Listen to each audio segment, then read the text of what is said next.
Hi, this is Corey Johnston, and today's lesson is going to be a continuation of a previous lesson. We're going to cover the final third of the third chapter of the book of Lamentations, which is 66 verses.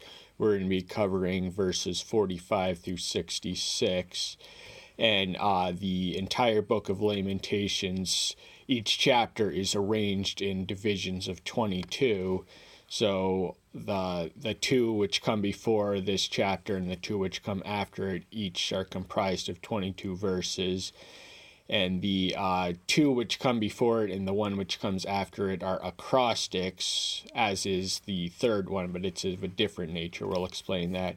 An acrostic is a literary device where the opening letter of each verse corresponds with the alphabetical order of the Hebrew language from Aleph to Tau. That was their A to Z range. There were 22 of them. The mention of vowels are never explicitly indicated, but they are assumed in the Hebrew written language. And but with the third chapter is an acrostic. It is not three acrostics. There are 66 verses, but there is one. There is three verses for each letter of the Hebrew alphabet as they appear. And we just want to establish the trajectory of the book of Lamentations. So chapter 1 is very much a commentary on the sorrow which exists in Jerusalem, which is a ghost town ransacked and ruined. Jackals are roaming the street, beggars, there's no wall, there's no temple, there's people fending for themselves, it's a shadow of its former self. It was once a thriving metropolis. It was reduced to utter degradation, devastation, and ruin. Then in chapter 2, we read of the cause of the effect. So the entire reason that Jerusalem was left desolate was because of Yahweh's anger at sin. And sin is an offense to him, so he is righteous when he has enough. He is long-suffering, and he gave Judah every chance and opportunity to repent. Jeremiah wasn't the only prophet that he had sent to them. He was just the final one, at least before the decline. And then the deluge is the third. The book of Lamentations. The decline is the prophetic book of 52 chapters, which bears his name. Then in the third chapter, we read the acrostic. The theme is the hope in his faithfulness. So we read much on that, and we'll review some of what we read before in the previous third of the lesson. This is a successor to. Then in the fourth chapter, we read that his anger is satisfied. So in the second chapter, we remember was a rationale for his anger at sin. But his anger is quelled and satisfied. And then chapter 5, which is not an acrostic, is arranged as a prayer for restoration. So even though Lamentations carries a distinctly negative connotation and it begins on a negative note, it does progress in the trajectory to a positive closing. We just want to read some of the verses we covered in the previous lesson, to which this is a successor of, beginning in verse 22 through 23. The kindness of Yahweh, for we have not been consumed, for his mercies have not ended. They are new every morning. Great is your trustworthiness. So he does not lose sight or focus that even though they are cursed and afflicted, Yahweh is still eternally merciful, and every day that you have getting up on earth is literally an act of a grace, and this is a hope in his faithfulness, which is the theme of the third chapter. Verse 24, Yahweh is my portion, says my soul, therefore I wait for him. Yahweh is good to those waiting for him, to the soul who seeks them. So we read that Yahweh is good to all creation, but he's especially to those who have the virtue of patience, those who wait patiently for them. And this patience is not a merely passive perspective and approach to him, it is also one that actively seeks and engages him and engages the spiritual senses to learn more, all that they can know about him. And he is our portion. That means he is our supreme source of satisfaction. So no matter how horrid the circumstances are, we can always look above us, within us, and beyond us to the one who controls and transcends all circumstances. Verse 31, for Yahweh does not cast off forever, though he afflicts, yet he shows mercy, according to the greatness of his mercy. So this exile is temporary. This pain, like all things, time will heal all wounds, so there is still hope for the restoration, and once more his mercy is eternal, even though the affliction that he is currently sending on his chosen people's ways at this moment in time is temporal and fleeting. It is connected. He does it out of his mercy, which is as eternal as he is. And verse 40, let us search and examine our ways and turn back to Yahweh. So they felt forsaken by Yahweh, but the truth is that they had forsaken Yahweh. They had dishonored their end of the covenantal agreement, and that's why they were in their present predicament of being a nation no more. And it all begins with themselves to search and examine our ways to see if they align with Yahweh's will and his character and his nature and his plan and purpose for our lives. So the 45th verse, remember these are arranged in a series of 3, and 45 is a number divisible by 3. So we're going to open with the 43rd verse. You have but wrapped yourself with displeasure and pursued us. You have slain. You have not shown mercy. You have wrapped yourself with a cloud so that prayer does not pass through. You make us as scum and refuse in the midst of the people. So we actually commented more fully on the preceding 2 verses. We just wanted to connect it to the acrostic to which the 45th, of which we have yet to comment on, belongs. And so he's accusing him of treating his chosen people, the apple of his eye, the beloved of all the nations of the earth, as scum and dung in the midst of the peoples. Those are the Gentiles. Those are the unclean, immoral people. They are not supposed to be indulging in or having anything to do with, but they had reduced them to a less than noble or enviable station. All our enemies have opened their mouth against us. Fear and a snare have come upon us, shame and ruin.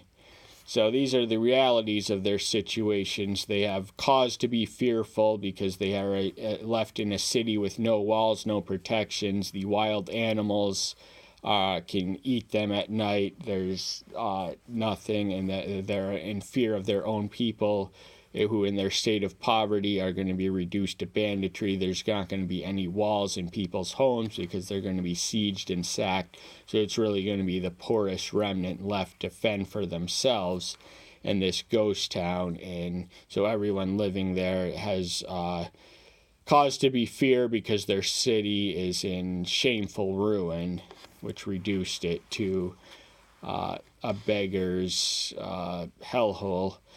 Streams of water run down my eyes for the ruin of the daughter of my people. Jeremiah is the weeping prophet. He mourned and wept for the sins of his nations. And here we read streams of waters. So this was not a mere mist of the eye. He was flooded with tears. He was uncontrolling the vent. The dam had broken all out between his tear ducts. He was full-scale crying in every degree, measure, and sense of the word over the sins of the daughter of my people, who were the children of Israel, who found themselves where they were because they had neglected to honor or take seriously or respect or revere the covenant or the one who sent it. My enemies hunted me down like a bird without a cause, So it's one thing to have an enemy with a reason if we provoke someone else, but part of the Christian challenge is that the world declares that even though we're waging peace to the world to bring a lost world to the kingdom of Elohim, the world is at war with Elohim and with his children. So even though we do nothing to provoke their antagonism, we endure it nonetheless, we embrace it, and we deal with it. And that's how Jeremiah feels, because his enemies have hunted him down. I think one philosopher of the Enlightenment age said, speaking against the form of government of absolute monarchy, there is nothing sillier for me to go to a quarrel with my neighbor on the other side of a river who I have no quarrel with, but my king has a quarrel with him. So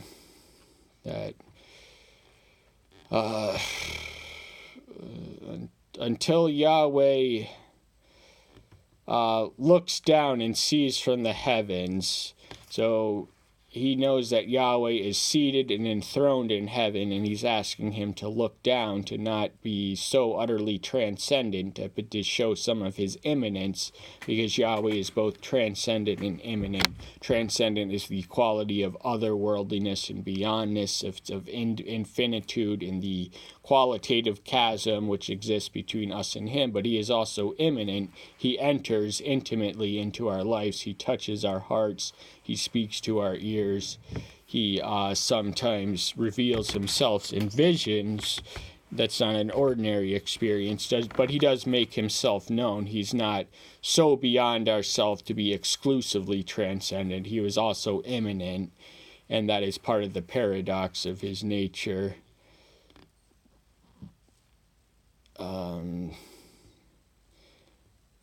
They have cut off my life in the pit, and they have threw stones at me.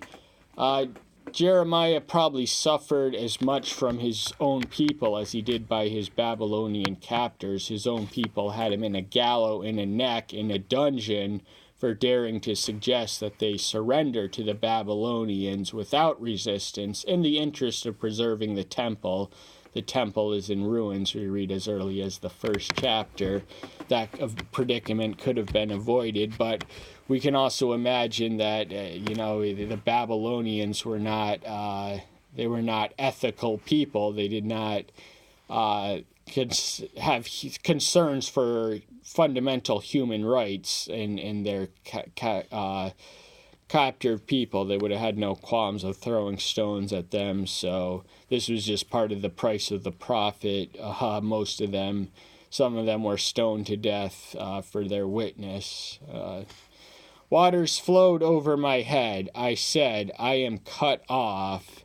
So the nature of this water can be the tears or the rain or anything else, but whatever it is, it cuts off, it isolates him from the presence and the power and the comfort of divinity. He is at the mercy of his circumstances and his enemies, who he provoked without cause, yet he is suffering. And he was not guilty of the sins of the nation of Israel, which precipitated the exile and the conquest, yet he was bearing it nonetheless.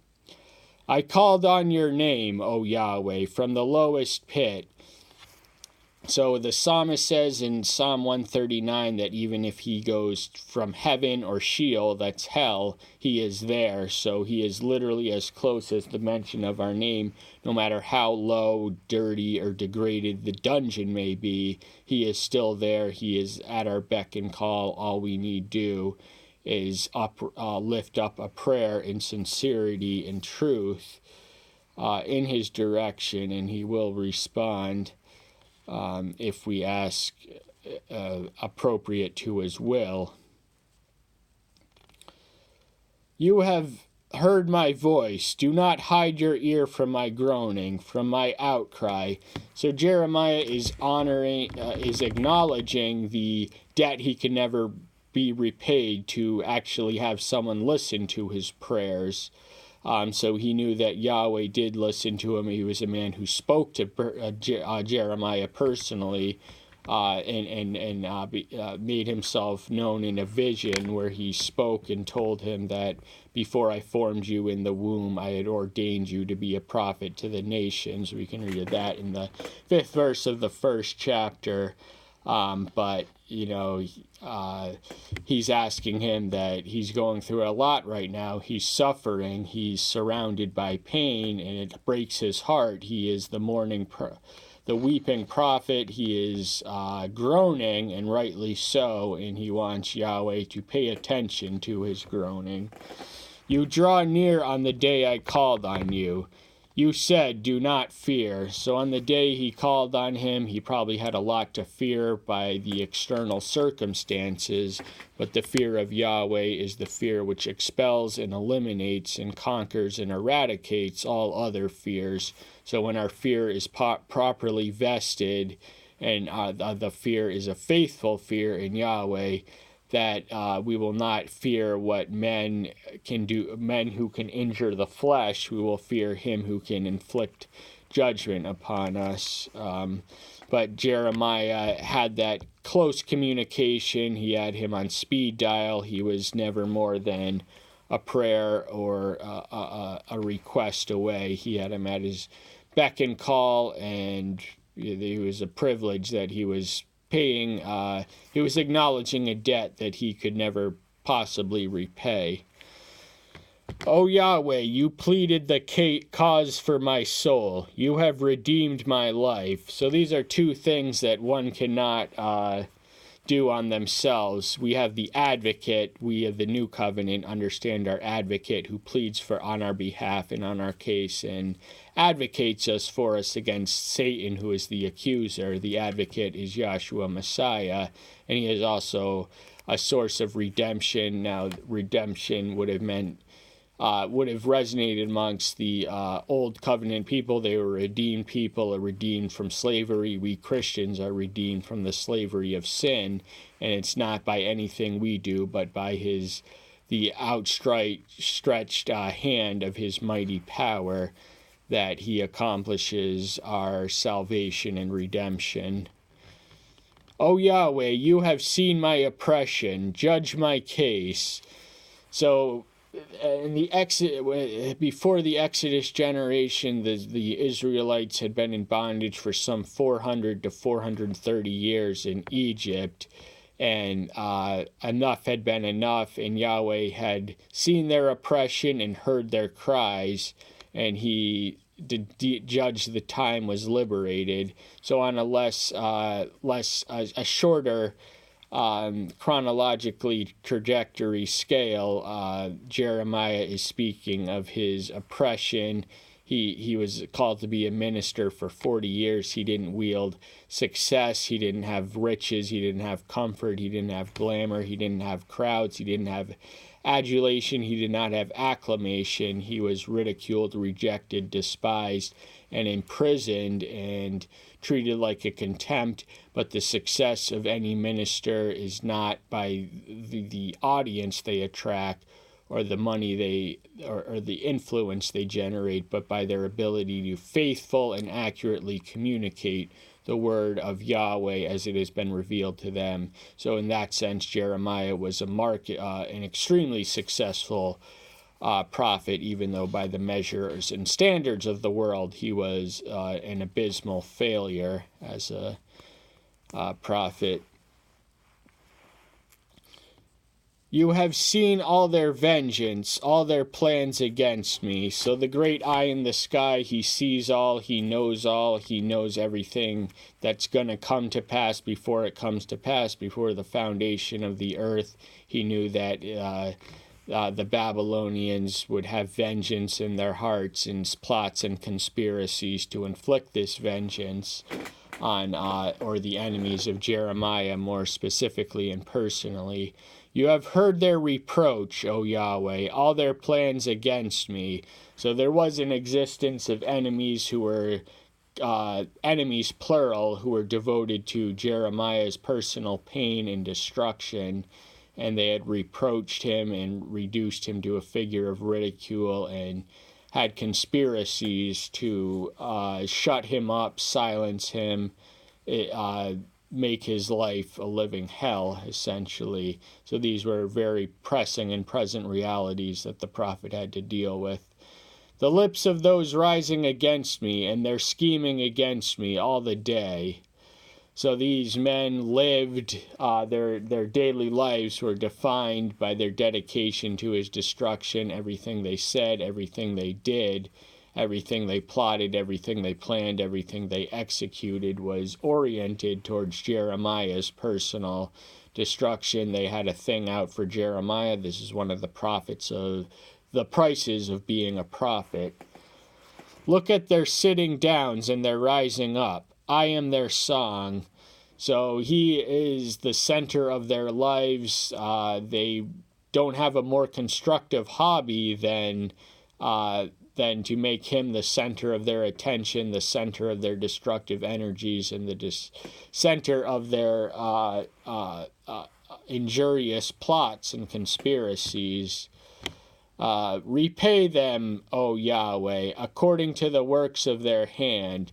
So he does not ask for the power to inflict or the justification to inflict judgment himself.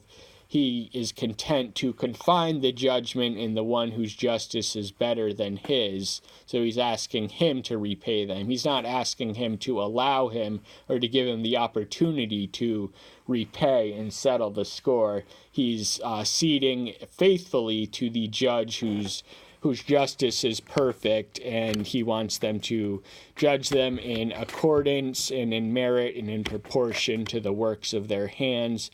And their deeds were dirty because their plots were evil, so the hands which were connected to the hearts, the rotten hearts, were dirty, and the deeds committed thereby were also dirty, and they merited judgment and consequences. But Jeremiah had faith that that the judge would execute the justice on his behalf. Give them a veiled heart, your curse upon them. So a veiled heart is one that is closed, sealed, and not opened. It is hard-hearted and stubborn. And this is a wellspring of curses, because so much springs from the heart. It is the seat and center of our thoughts, attitudes, emotions, and desires. So if our heart is veiled, that will be a curse, and not only a curse in itself, but a wellspring of other curses. Pursue and destroy them in displeasure from under the heavens of Yahweh. So he's not only telling them or he's not only asking him to do something, but he's asking him how to do it in displeasure. It's not enough for him to have his enemies destroyed and pursued, but he wants it to be an expression of the righteous wrath of Yahweh, whose faith in him is undiminished.